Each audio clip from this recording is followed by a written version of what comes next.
거죠. 하나님의 목적과 계획은 창세기 1장에 나타난 것처럼 우리가 복받는 것입니다. 하나님은 우리가 복받기를 원해요. 어떤 사람들은 나 같은 게 무슨 복을 받나, 특별히 하나님하고 관계가 안 좋은 사람들은 자꾸 의심을 해요. 근데 여러분, 이 말을 하면 여러분은 아멘할 수밖에 없는 거는, 여러분, 부모가 자식을 뭐 하기 원하죠? 부모는 뭐 하기 원하죠? 나는 잘못됐을지라도, 나는 잘못 살았을지라도 우리 자녀만은 잘 되기 원해요. 우리는 하나님의 자녀입니다. 하나님의 백성이에요. 하나님이 얼마나 우리를 잘 되기를 원하는지 몰라요.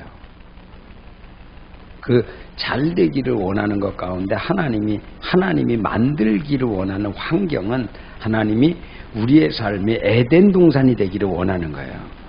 우리의 모든 삶의 에덴. 그래서 하나님이 창조하고 나서 살기가 어려운 곳에 아담과 하와를 둔 것이 아니고 가장 행복한 기쁨의 동산이라고 불리는 에덴 동산에 두신 거예요. 그게 하나님의 목적이에요. 우리 인간은 이제 잃어버린 에덴 동산을 그리스도 예수 안에서 회복해야 됩니다. 어디 안에서요?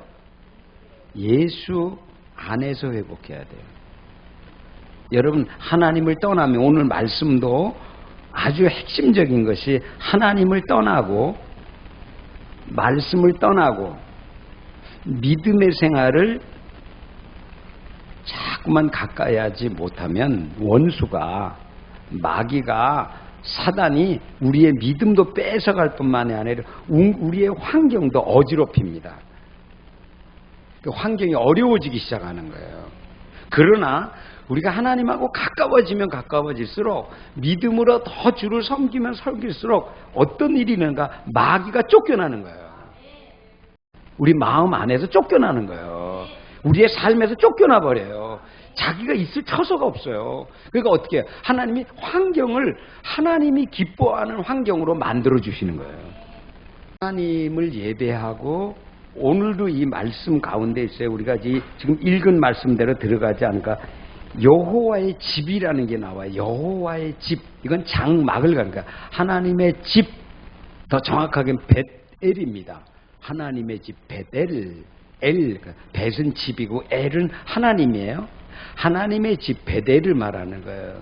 하나님의 집에 거하는 자, 하나님의 집에서 예배하고 찬양하는 자들을 향해서 오늘 하는 말이에요. 이렇게 하는 3절까지, 지존자여 십현궁과 비파와 수금으로 여호와께 감사하며. 그 예배라는 본래 뜻이 뭐냐? 하나님께 감사하는 거예요. 예배가 감사의 예배예요. 그래서 오늘 이 본문의 말씀은 안식일 날에, 다시 말하면 주일에 예배하러 가면서 하나님께 부르는 찬양이에요.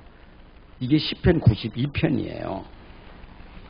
십현금과 비파와 수금으로 여호와께 감사하며 주의 이름을 찬양하고 아침마다 주의 인자하심을 알리고 밤마다 주의 성실하심을 베품이 좋으니이다. 이렇게 있어요. 아침에 깰 때도, 아침에 이렇게 아침마다 주의 인자하심, 인자는 많이 말씀해 헤세드라는 거죠. 하나님의 헤세드, 아침마다 매일. 근데 여기에 말씀에 조금 더 깊이 밤마다 하나님의 인자하심이. 인자라는 그 말의 뜻은 에무나기래. 히브리어입니까? 그게 에무나라고 하는데, 에무나가 나중에 보면 아만이라고 그래. 그 원어가 에무나라고 하는 그 배경이 아만이라는 단어에서 나왔는데, 이 아만이 뭐냐? 아만이 뭐냐가 신실하시다라는 뜻이에요.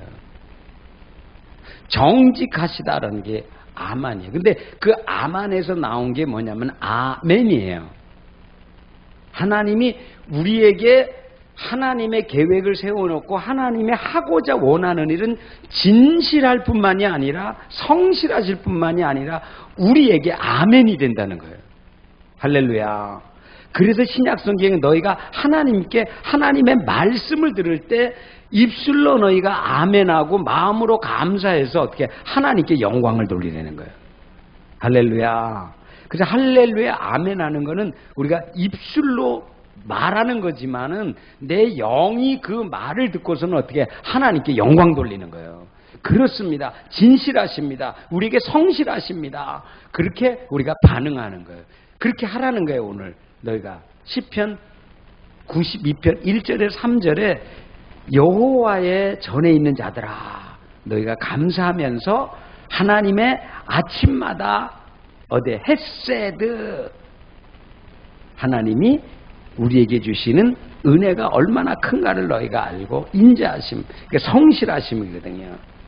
주님은 변하지 않습니다. 그것을 우리에게 노래하고 있는 거죠. 그러면서 이제 본문의 말씀 보면 우리 1절에서부터 끝까지 다 봐야 되는데 오늘 하나님의 이 말씀은 의인들을 또 여기 악인들도 나와요. 하나는 악인의 모습이 나오고 또 하나는 의인의 모습이에요. 근데 오늘 제가 오늘 본문의 중심으로 하는 것은 의인의 모습을 말하는 거예요. 의인. 여러분 지난 벌써 잊어버린 거지만 악인도 말이에요. 형통합니다.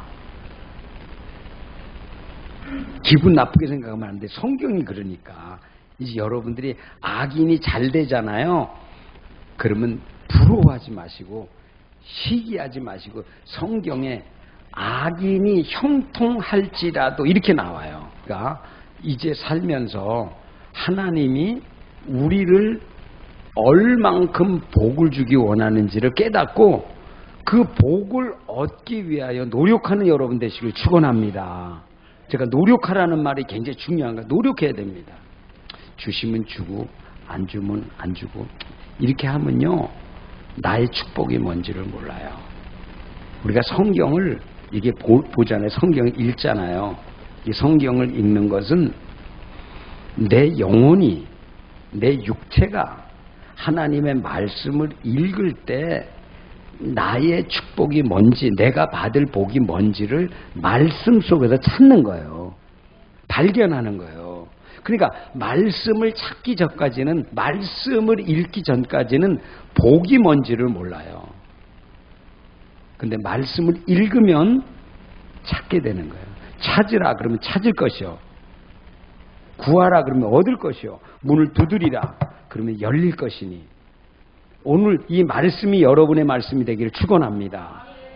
그래서 오늘 이 말씀을 여러분들이 내가 지금 어디에 있는가를 생각해야 돼요. 생각. 내가 지금 어디에 있는가. 여러분 일주 동안 어디에 있었습니까? 또 저는 어디에 있었습니까? 자기를 생각해야 돼요. 근데 오늘 성경에 있는 말씀은 뭐라고 말씀하는가 하면 하나님이 여러분들이 지금 이 예배 가운데 나온 것처럼 하나님이 우리 모두를 믿는 모둠의 사람들을 하나님의 전에 심었다는 거예요. 이 개념만이 아니면 실제입니다. 여러분들이 제가 조금 전에 여러분 오기 전에 이게 없었어요. 분명히 없었어요. 이게 없었거든요. 그런데 갑자기 생겼어요. 갑자기 이 성전이 환해진 거야. 왜 그랬을까? 꽃이 있기는 꽃이 있어서 그런 거야. 꽃이 있는 거하고 없는 거 다른 거예요. 그런데 제가 말씀드리는 거는 이게 저절로 이렇게 된 게 아니라 심었단 말이에요. 우리 집사님이 수고해서 물질을 주고 그리고 하나님의 나라 교회를 위해서 이렇게 심었단 말이에요. 심겨진 것이 이렇게 강대를 빛나게 하고 우리 모두에게 기쁨을 주는 거예요. 그런데 하나님이 말하는가 너희가 이 성전에 없던 것이 이렇게 심겨졌듯이 내가 너희를 하나님의 전에 심었다는 거예요. 할렐루야. 한번 잘 생각해 보세요. 내가 내 의지적으로 마음대로 할 수 있어요. 갈 수 있어요. 아무데나. 그런데 그건 내 생각이고 하나님이 여러분들을 다른 데로 갈 수도 있지만 하나님이 그 자의지를 다른 데 가는 것보다 하나님의 전에 있는 것이 좋지 않겠니? 그리고 이것이 얼마나 기쁨이 되겠니? 하나님이 얼마나 영광 받겠니? 그러면서 우리 자의지를 내 마음대로 하는 것이 아니라 하나님께 맡겨드려서 하나님이 우리를 여기 오게 하셨다는 거예요. 근데 그걸 다른 말로 내가 심었다라고 말하는 거야, 하나님이. 할렐루야. 그 여러분은 하나님의 전에 심겨진 자들입니다. 하나님이 심었어요. 하나님의 전에다, 하나님의 뜰에. 그런데 그 심겨졌을 뿐만이 아니라 그 심겨진 것들 가운데서 우리가 다 달라요. 얼굴도 다르고 성품도 다르고 가치관도 다 달라. 그런데 하나님은 오늘 성경에 있는 말씀처럼 두 가지의 나무를 설명하는 거예요. 두 가지. 하나님의 전에 심겨진 나무를 하나는 뭐라 그래요? 종려나무. 또 하나는 백향목을 얘기해요. 근데 그 밖에 나무들도 많이 있죠. 감람나무도 있습니다. 감람나무. 감람나무는 그건 기름을 주는 거예요. 굉장히 중요한 거예요. 근데 여러분 가운데 저도 마찬가지고 감람나무 같은 사람들이 있어요. 감람나무는 참 아주 독특한 나무예요. 감람나무. 무화과 나무 잎이 마르고 감람나무 열매 없어요. 이거 노래하잖아요. 근데 이 감람나무는 예수님이 마지막에 겟세마네 동산에서 기도할 때에 그 감람산에서 기도해요. 그 감람나무가 있는 곳이에요. 감람 열매가 있는 곳이에요.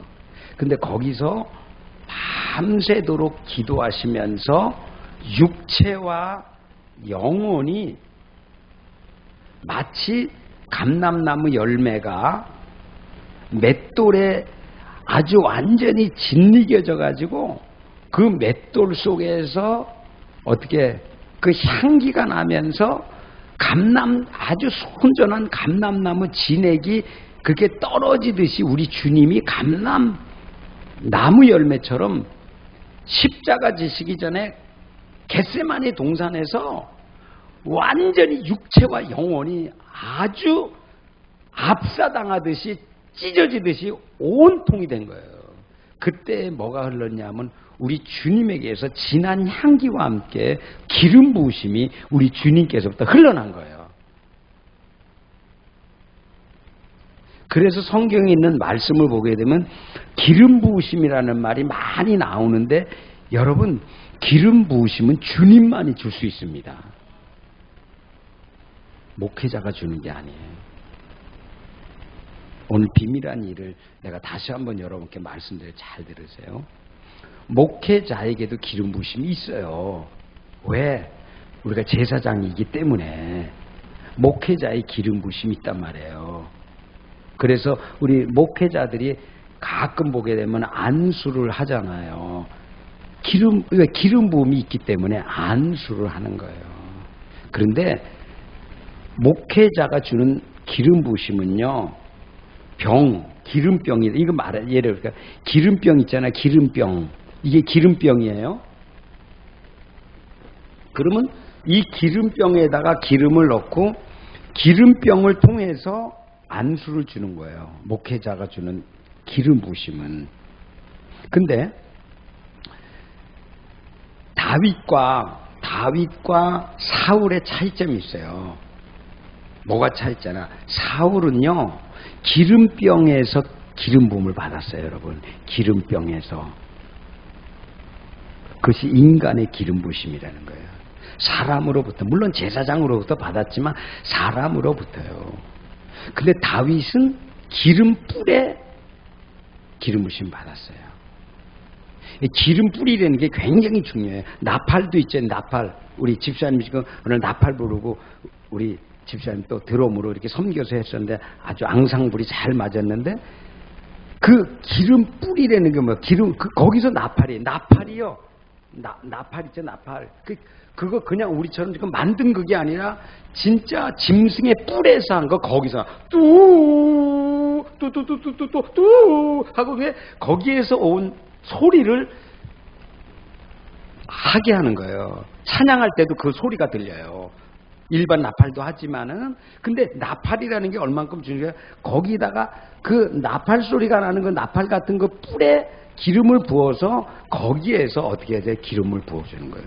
그때 그 나팔이 되었던 그 뿔이 뭐냐면 이것이 하나님의 기름 부심이에요. 주의 기름 부심이에요. 주께로부터 부는 거예요. 주님이 뿔에다가 기름을 담아라. 그래서 사람이 주는 기름 부심과 하나님이 기름 부심이 다르다는 거예요. 그래서 여러분들이 어느 때는 여러분들이 정말 놀랄 정도로 깜짝 놀랄 정도로 하나님이 천사를 보내든지 살아있는 말씀을 만나든지 아니면 기도하는 가운데 만나든지 하나님이 기름 부으시는 걸 경험하게 돼요. 그때 놀라는 거예요. 그 기름 부으심이라는 거는 사라지지도 않고 없어지지도 않고 잊어버리지도 않아요. 왜? 그건 하나님이 기름 부었기 때문에.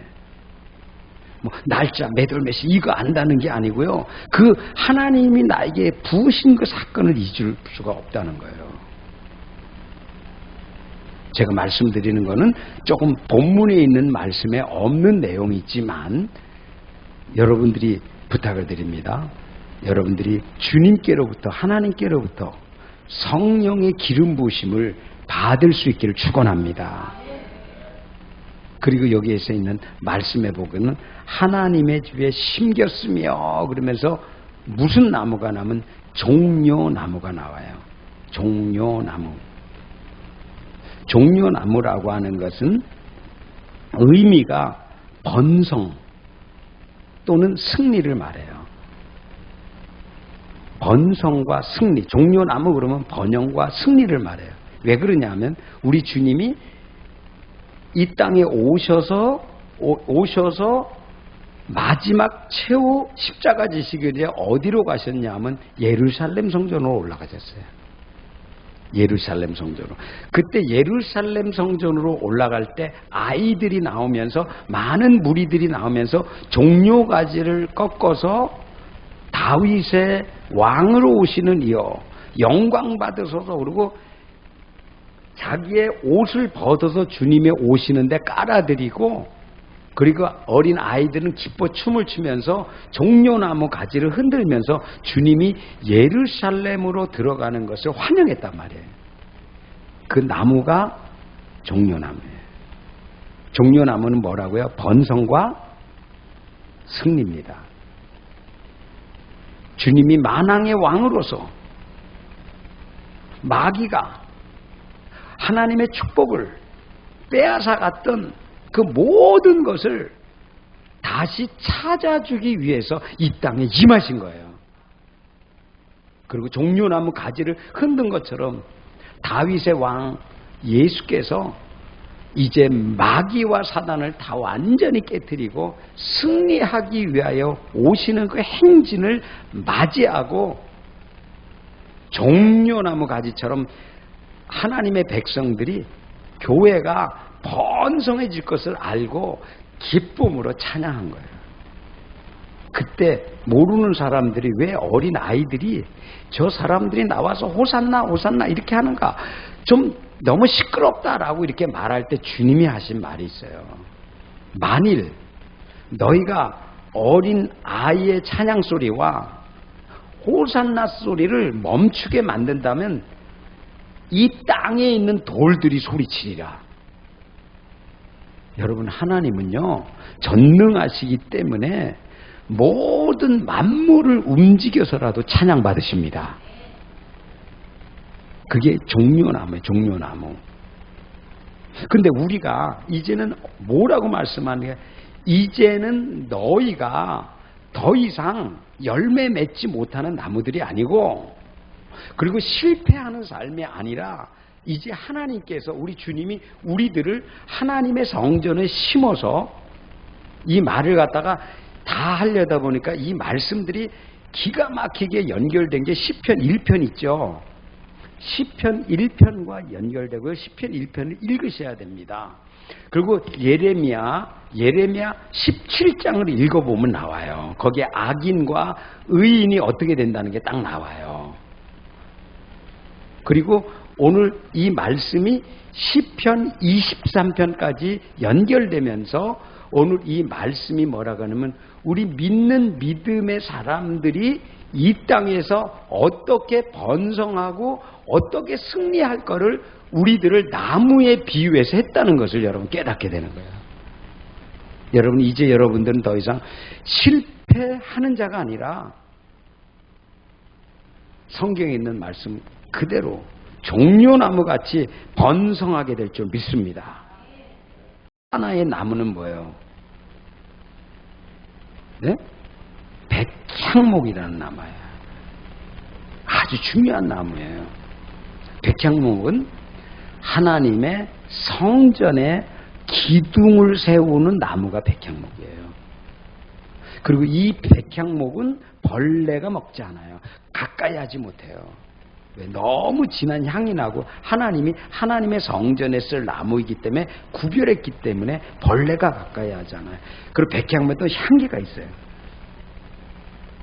근데 우리가 하나님이 말씀하는 게 우리 모든 사람들을 다 뭐냐면 이 백향목이라고 하는 그 영적인 의미는 번성도 있지만 이건 뭐냐 하면 하나님의 기둥이라는 거예요. 강함이라는 거예요. 강함. 여러분 기둥이 없으면 무너집니다. 근데 하나님이 여러분을 뭐라고 하냐면 여러분이 이제는 이 성전에서 내가 어떤 역할을 하든지 여러분들은 다 하나님의 성전의 기둥 같은 역할을 하는 거예요. 할렐루야. 내가 하는 일이 내가 생각할 때 작지만 뭐 다른 사람하고 비교하면 뭐 그렇지만 그런 게 아니고 주님이 보실 때에 내가 하는 역할을 내가 하는 오후에도 이제 이 헌신에 대한 말씀을 하면 조금 더 구체적으로 말씀을 드릴 텐데 여러분들은 하나님의 성전에서 지극히 작은 일을 하는 사람처럼 느껴질지 모르지만 하나님이 보실 때는 여러분들이 성전의 기둥 같은 역할을 한다는 거예요. 할렐루야. 그리고 이 뭐냐면 백향목이라는 것은 강한 거예요. 벌레가 먹지 않아요. 그리고 강해요. 10년, 20년, 30년가 썩지도 않아. 왜? 하나님이 그렇게 만드셨기 때문에. 근데 여러분들이 이제는 뭐냐면 그리스도 예수 안에서 이제는 나약한 자가 아니고 넘어지고 쓰러지는 자가 아니라 이제 여러분 강한 용사처럼 여러분들이 성전 기둥을 세우는 것처럼 여러분들이 가는 곳마다 어떻게 강한 자로 서서 강하게 만들어서 여러분 가정이나 직장이나 일터나 어디 가든지 강한 연합을 이루는 사람, 또 여러분 주위에 강한 자들이 모여가지고 어떻게 강한 것이 더 강하게 하나님의 역사를 하는 것이 바로 백향목이에요. 그리고 백향목에 뭐가 난다? 향기가 난다 그랬죠. 여러분 모든 사람에게는 향기가 있어요. 물론 향수를 뿌리면 더 좋은 향이 나죠. 그런데 여러분들은 그리스도의 사람이기 때문에 여러분에는 복음의 향기가 나고 있습니다. 복음의 향기가 있어요. 내가 말을 해서만 나는 게 아니에요. 여러분 자체가 지금 그리스도 예수 안에서 성령이 여러분 안에 계시기 때문에 나도 모르게 복음의 향기가 지금 나가고 있는 거예요. 그런데 여러분들이 이 말씀을 깨닫고 나서 종려나무가 뭔지를 알고 백향목이 뭔지를 알고 내가 성전의 기둥이 돼서 하나님의 일을 하고 그리고 더 나가서 이제 오후에 할 말씀도 여기 있어요. 여러분 더 나가서 하나님이 나를 어떻게 이 땅에서 나를 통해서 영광 받기를 원하는지 말씀을 통해서 깨닫고 이것은 내가 해야 되는 거야. 이것은 나를 통해 영광 돌리는 거 아니면 사명을 깨닫고 그 일을 하기 시작할 때 하나님은 여러분들에게 은혜와 은사와 능력을 주어서 여러분 하려고 하는 일을 도와주셔요. 여러분들은 그 높이시는 거, 지난주에 높이신다는 거 있잖아요. 그 높이신다는 것이 하나님이 어떻게 이렇게 손을 들어 높이신다는 게 아니라 하나님이 나의 은혜와 은사와 능력을 기름 부어서 나의 삶을 통해서 내 삶이 세워짐으로 말미암아 하나님이 영광 받으시는 거야. 그렇게 하신다는 거예요. 얼마나 놀라운 일이에요. 이는 여호와의 집에 심겼으며 우리 하나님의 집들 안에서 번성하리라. 번성에 대한 말씀을 제가 드렸죠. 14절입니다. 그는 늙어도 여전히 결실하며 진액이 풍족하고 빛이 청청하니. 늙음이 뭔가라고 하는 걸 오늘 성경이 우리에게 계시적인 말씀으로 열어주는 거예요. 늙음이 뭐냐? 그리스도 안에서, 주 안에서 늙음이라는 것은 어떤 것이에요? 낡아지는 게 아니에요. 우리 얼굴은 변할 수 있어요. 육체는 힘이 이렇게 쇠약일 수 있어요. 근데 제가 말씀을 쭉 보다가 너무나 이 말씀을 보고 은혜 받았던 것이 모세 있죠. 모세 신명기 34장 7절이에요. 그거 읽어보시면 뭐라고 나오는 거야. 신명기 34장 7절에 모세는 120세가 됐어요. 눈이 흐리지 않았고 기운이 하나도 쇠하지 아니하였고. 이 말씀을 여러분 깊이 읽어봐야 된 것은 육체적인 한계로만 말한 것이 아니에요. 눈이 흐리지 않았다는 것은 항상 하나님과 함께 있으면서 뭐 했다는 거예요? 영적인 세계에 살아가서 하나님이 무엇하기 원하고 하나님의 뜻이 뭐고 하나님과 어떻게 동행할지 하는 영적인 눈이 밝았다는 거예요. 그래서 그때도 하나님의 음성을 들을 줄 알았잖아요. 순종할 줄 알았잖아요. 그 힘이 강했다고 하는 것은 육체적인 노인이 됐는데도 건강했다라는 뜻도 되지만은 그것은 어째요? 하나님을 아는 자는 강하여 용맹을 바란다고 하는 하나님의 말씀처럼 강한 자는 누가 강한가? 하나님 아는 자가 강한 거예요. 돈이 많은 자가 강한 게 아니고 성을 많이 갖고 있는 사람이 강한 게 아니고 높은 지위에서 왕이나 대통령이나 장수나 이런 자가 강한 자가 아니고요. 하나님 아는 자가 강한 자입니다. 그러니까 모세가 그렇게 강할 수 있었던 것은 하나님을 알았기 때문에, 영적인 눈이 흐리지 않았기 때문에, 그 나이에도 귀가 다 열려지고. 성경의 늙음에 대한 말을 또 하나 제가 찾았으면서요. 백발은 성경에 있는 말씀 그대로입니다, 여러분. 잠언 16장 30. 일부러 제가 성경 구절 안 해도 되지만 이거 잠언 16장 31절에 늙음에 대해서 말하가 백발은 영광의 면류관이래요. 여러분 너무 이 하얀 머리를 꺼멓게 물들이는 건 나쁜 건 아니고 뭐 다 그랬었는데, 여러분 성경적으로 보면요, 흰 머리가 백발이 뭐라 그래요? 영광의 면류관이 되는 거예요. 내가 점점 영광으로 들어가는 거예요. 영광에서 영광으로 변화되는 것을 내 눈으로 목도하는 거야. 내가 하나님의 이것이 바로 하나님의 영광이구나. 세월이 지나면 지나갈수록. 여러분 늙음이라는 게 육체만 늙는 게 아니에요. 여러분 점점 늙어가면서 모세처럼요, 하나님의 영광을 보게 되고요, 하나님의 임재 가운데 들어가게 되고요, 영적인 눈이 확 열려져서 내가 가야 될 길이 훤히 보여지고요. 이 그림이 하나님 앞에 영광 돌리는 거예요. 하루하루의 삶에 하나님의 영광을 위해서 하는 거예요.